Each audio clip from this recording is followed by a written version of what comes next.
నమస్కారం సార్. నమస్తే అండి. సార్ ఇండస్ట్రీలో ఇంకొక విషాదం. 'జీవి నారాయణరావు' గారు ప్రముఖ నటులు. ఆయన చనిపోయారు. మరి ఈ నేపథ్యంలో ఒకసారి ఆయన సినీ ప్రస్థానం గురించి కూడా చెప్తారా సార్? అంటే యాక్చువల్‌గా నారాయణరావు గారు ఆయన సినిమా కుటుంబమే. హ్మ్. ఆయన తండ్రి గారు జీడీ ప్రసాదరావు గారు. గుళ్ళపల్లి దుర్గా ప్రసాదరావు ఆయన పేరు. వీళ్ళది కృష్ణా జిల్లా కురుమద్దాల గ్రామం. నవయుగ వాసు గారిగా అందరికీ తెలిసినటువంటి కాట్రగడ్డ శ్రీనివాసరావు గారికి కజిన్ అవుతాడు ఈయన బ్రదరు. హ్మ్. ఎవరు? ఈ గుళ్ళపల్లి దుర్గా ప్రసాదరావు గారు. ఆయన నవయుగ ఫిలిం డిస్ట్రిబ్యూషన్ కంపెనీ అనేది పెట్టినప్పుడు దానిలో ఈయన కూడా భాగస్వామిగా చేరాడు. ఓకే. అలా ఈ కుటుంబానికి సినిమా ప్రయాణం మొదలైంది. ఆ తర్వాత ఆ రోజుల్లో స్టేట్ వైడ్ ఉమ్మడి రాష్ట్రానికి మొత్తంగా ఒకళ్ళే డిస్ట్రిబ్యూషన్ తీసుకునేవాళ్ళు ఒక సినిమాని. అందువలన బ్రాంచులు ఉండేవి, డివిజన్ వైజ్.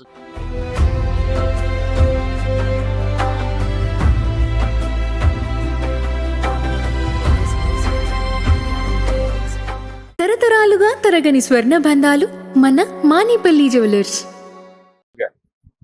రాయలసీమ బ్రాంచ్ ఒకటి, నైజాం బ్రాంచ్ ఒకటి, ఆంధ్ర బ్రాంచ్ ఒకటి ఉండేది. ఆంధ్ర బ్రాంచ్ అది టోటల్ అన్ని వ్యవహారాలు కలిపి చూసేది. హెడ్ ఆఫీస్ విజయవాడలో ఉండేది. హ్మ్. అన్ని కంపెనీలకి, అన్ని డిస్ట్రిబ్యూషన్ కంపెనీలకి గుంతకల్ బ్రాంచ్ ఉండేది. ఈ గుంతకల్ బ్రాంచ్ నవయుగాకి ఆయన ఇన్ఛార్జిగా వ్యవహరించేవారు. హ్మ్.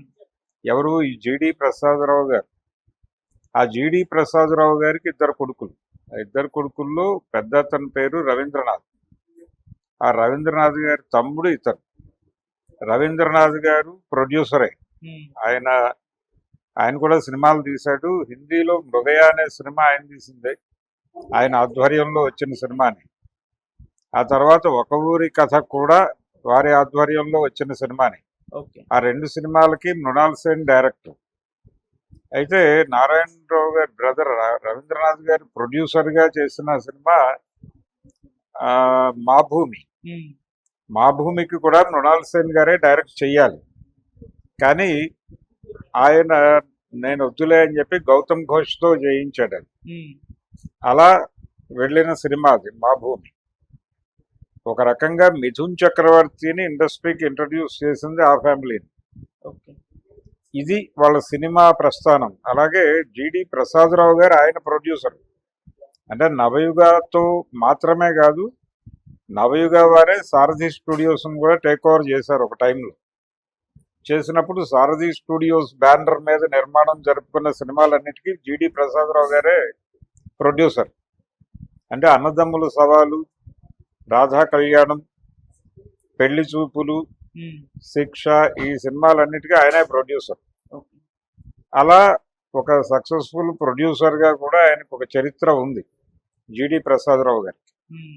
వారి కుమారుడు ఇతను. అలా కుటుంబం అనేది సినిమా ఇండస్ట్రీతో రిలేట్ అయి ఉన్న కుటుంబం. నారాయణరావు గారి బావగారు సాంబశివరావు, గారపాటి సాంబశివరావు, ఆయన కూడా ప్రొడ్యూసరే.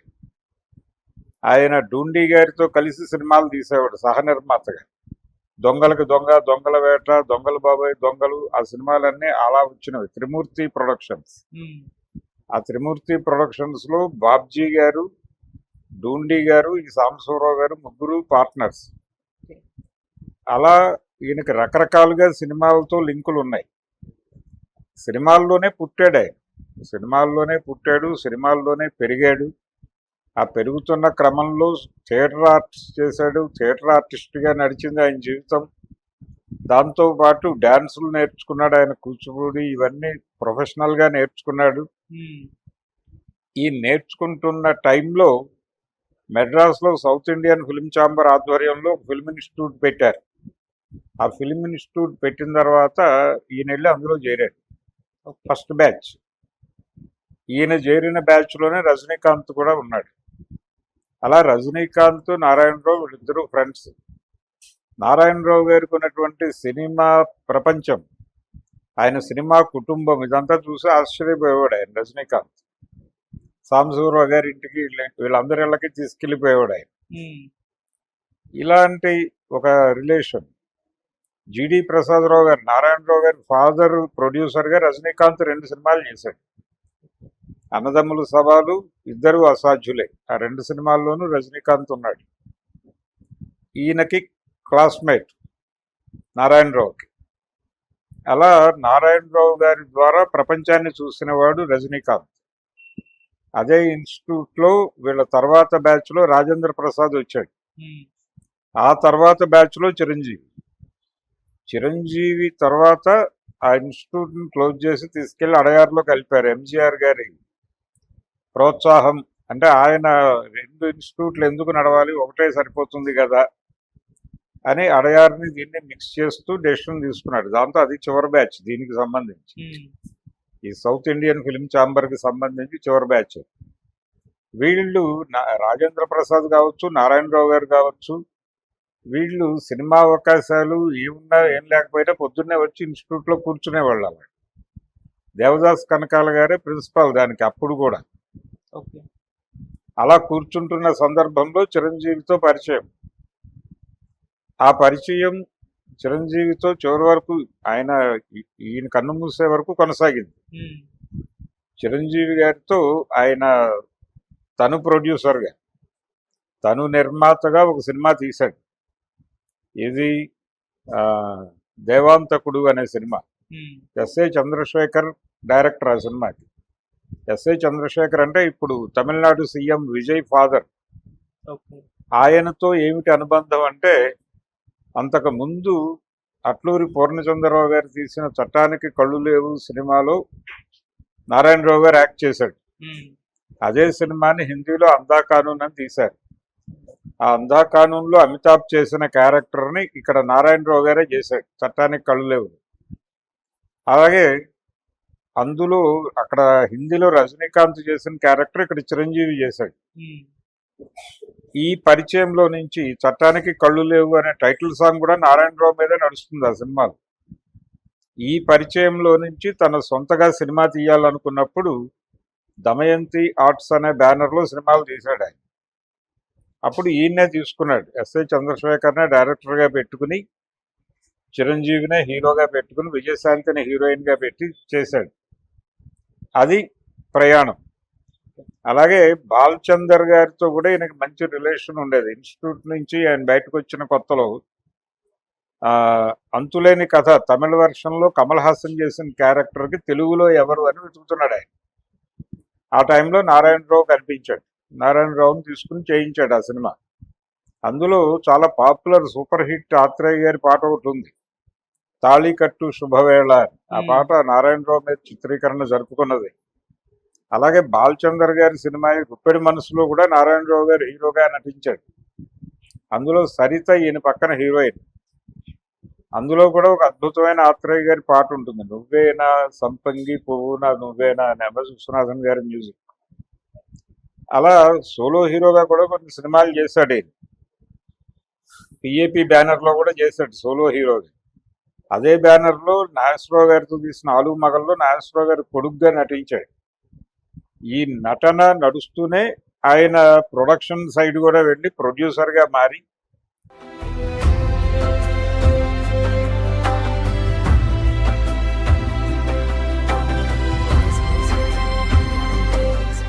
తరతరాలుగా తరగని స్వర్ణ బంధాలు మన మానిపల్లి జ్యువెలర్స్. అన్న ప్రొడ్యూసరే, నాన్న ప్రొడ్యూసరే, ఈయన ప్రొడ్యూసరే. అలా నడిచింది ప్రయాణం. అలా రవీంద్రనాథ్ గారు తీసినటువంటి ఒక ఊరి కథ, అది కిషన్ చందర్ గారి కపన్ అనేటువంటి కథ ఆధారంగా తీసినటువంటి సినిమా. ప్రేమ్చంద్ గారి కపన్ ఆధారంగా తీసిన సినిమా. ఆ సినిమాలో తండ్రి కొడుకులు ఉంటారు. నారాయణరావు గారు కొడుకుగా నటించాడు, తండ్రి ఏమో కన్నడ ఆర్టిస్ట్ వాసుదేవరావు గారు నటించాడు. ఆ తండ్రి మనం కష్టపడి పని చేయటం ద్వారా పెద్దోళ్ళ గాజలు నింపడం తప్ప మనం సాధించేది ఏమీ ఉండదు. కాబట్టి పేదోడు కష్టపడేది పెద్దోడిని మరింత పెద్దోడిని చేయటం కోసమే.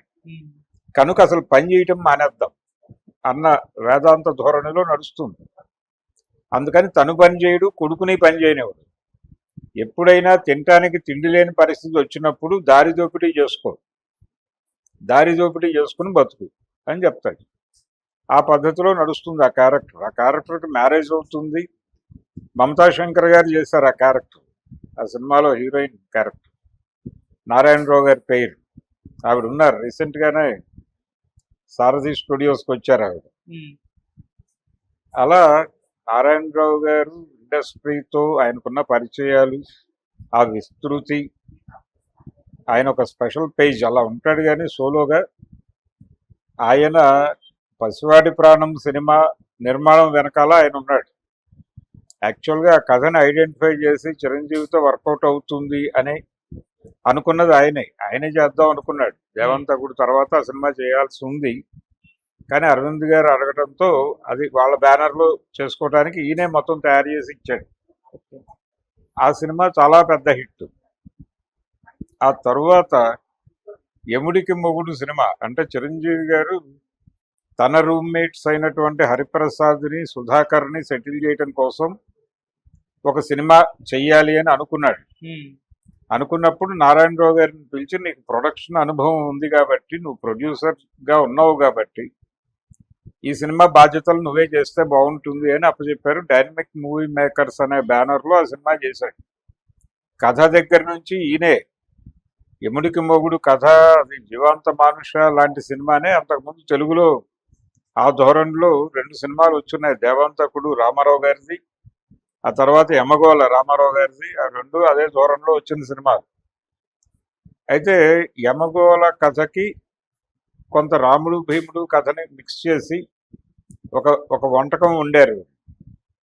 వండి యముడికి మొగుడు అనేది తయారు చేశారు. అది కూడా చిరంజీవికి చాలా హెల్ప్ అయింది. ఉమ్, విపరీతమైన హిట్ ఆ సినిమా ఆ రోజుల్లో. రాజ్కోటికి మ్యూజిక్ డైరెక్షన్ ఛాన్స్ ఇవ్వటం, ఇదంతా కొంచెం విప్లవాత్మకమైన నిర్ణయాలే తీసుకున్నాడు ఈయన ప్రొడ్యూసర్గా. ఓకే. అలా ఒక successful producer, successful production area నుంచి వచ్చినవాడు. సినిమా కుటుంబ నేపథ్యం అయింది. సారథి స్టూడియోస్కి ఆ రోజుల్లో వీళ్ళే యజమానులు. ఇలా ఒక విస్తృతమైనటువంటి నేపథ్యం కలిగిన ఈయన ఈరోజు 80 క్రాస్ అయ్యాడు. ఆయన ఉమ్, 80 క్రాస్ అయ్యి ఇప్పుడు అనారోగ్యంతో వెళ్ళిపోయాడు. ఆయన డాటర్ సన్ ఇద్దరు విదేశాల్లో ఉన్నారు, అమెరికాలో ఒకరు, యూకేలో ఒకరు. వాళ్ళిద్దరూ వచ్చిన తర్వాత రేపు నిజానికి వాళ్ళ బ్రదర్ రవీంద్రనాథ్ గారు కూడా అక్కడే ఉన్నాడు, యుఎస్లోనే ఉన్నాడు. ఉమ్, ఆయన రంగుల కళ సినిమా తర్వాత ఇండస్ట్రీ నుంచి దూరం అయ్యాడు. అయితే ఈ మధ్య మా భూమి సెలబ్రేషన్స్ జరుపుకుంది. ఆ సందర్భంగా వచ్చి ఓ 2-3 మీటింగ్స్లో మాట్లాడాడు ఆయన. ఓకే. ఆ తర్వాత తిరిగి వెళ్ళిపోయాడు, అమెరికా వెళ్ళిపోయాడు. ఆయన వీళ్ళందరూ రావాలి అక్కడి నుంచి. వచ్చిన తర్వాత మ్యాక్సిమం రేపు ఛాంబర్లో రజనీకాంత్ కూడా వస్తాడని నేను అనుకుంటున్నాను. ఉమ్, చిరంజీవి, రజనీకాంత్ వీళ్ళందరికీ చాలా సన్నిహిత మిత్రుడు ఆయన. ఒక రకంగా అడ్వైజర్ కూడా, ఫ్రెండు, గైడు, ఫిలాసఫరు నారాయణరావు. అందుకని ఇప్పటికీ నారాయణరావు అనగానే చిరంజీవి ఫ్రెండా అని అడుగుతారు జనాలు. అవును. అంత కనెక్టివిటీ ఉన్నటువంటి నటుడు. చిరంజీవి గారి సినిమాల్లో ఎక్కడ అవకాశం ఉన్నా ఈయనకు క్యారెక్టర్ ఉంటుంది అక్కడ. ఉమ్, అలాంటి ఒక ప్రజలందరికీ తెలిసిన ఒక మంచి నటుడు నారాయణరావు గారు. మంచి ప్రొడ్యూసరు నారాయణరావు గారు. ఆయన అంటే మా భూమి, రంగుల కళ లాంటి ప్రయోగాత్మక చిత్రాలు తీసినటువంటి మృగయ్య, దాని తర్వాత ఒక ఊరి కథ లాంటి కథలని తెర మీద చూపించినటువంటి, ఈవెన్ మా భూమి కూడా నవలే అనే నవలను తీసుకుని తీశారు. ఓకే. అది తెలుగులో అనువాదం వచ్చింది, జైత్రయాత్ర అనే పేరుతో. ఉమ్, సో అలా ఆ సినిమాలో లేట్గా నారాయణరావు గారు. ఆ తర్వాత రంగుల కళలో ఉన్నాడు జర్నలిస్ట్ క్యారెక్టర్. నరసింహరావు గారు కూడా వచ్చే అవకాశం ఉంది. అలా ఒక నారాయణరావు గారు రీసెంట్గా ఆయన తర్వాత రోజుల్లో టీవీ సీరియల్స్లోనే యాక్ట్ చేశాడు. ప్రజెంట్ కమెడియన్ సుధాకర్, అదే యముడికి మూడు నిర్మాతల్లో ఒకడైనటువంటి సుధాకర్, వాళ్ళ అబ్బాయి సినిమాలో వీళ్ళందరూ కలిసి నటించారు సరదాగా. ఉమ్, ఎవరెవరు? నారాయణరావు గారు, అలాగే ప్రసాద్ బాబు, నరసింహరాజు గారు, ఓకే. వీళ్ళందరూ కలిసి ఆ సినిమాలో నటించారు సరదాగా. అప్పటి బ్యాచ్ ఇదంతా, 80s నాటి యంగ్ హీరోల బ్యాచ్. వాళ్ళు వాంటెడ్గానే ఈ సినిమాలో నటించారు. అదే చివరి సినిమా అయింది. అలా ఒక టైం ఒక రకంగా తెలుగు ఆడియన్స్ని ఇంప్రెస్ చేసినటువంటి నటుడు నారాయణరావు కథ ఇలా ముగిసింది. Okay sir. Thank you so much.